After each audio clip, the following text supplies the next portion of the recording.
నెల 22వ తారీఖున రాత్రి 10:30 సమయంలో అగ్రహారం షాఫియా బేగం అనే ఒక మహిళను గొంతు కోసి చంపినారనే ఫిర్యాదు మేరకు 23వ తారీఖు ఆమె కూతురైన సోనియా ఫిర్యాదు మేరకు మర్డర్ కేసుని నమోదు చేయడం జరిగింది.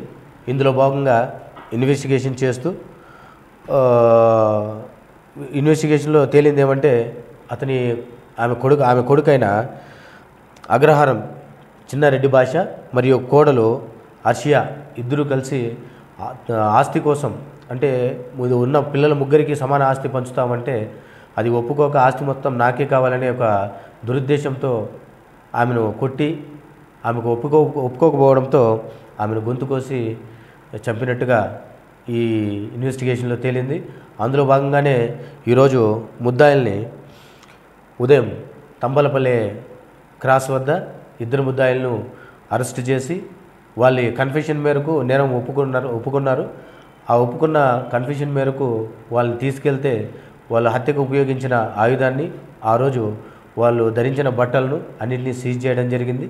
వాటిని తదుపరి అరెస్టుకు వీళ్ళని రిమాండ్కు పంపించి తదుపరి ఈ బట్టల్ని, ఈ ఒక వాడిన ఆయుధాన్ని ఎఫ్ఎస్ఎల్కు పంపించి తదుపరి ఎఫ్ఎస్ఎల్ రిపోర్టు మేరకు ఈ కేసులో తదుపరి చర్యలు తీసుకోబడుతుంది.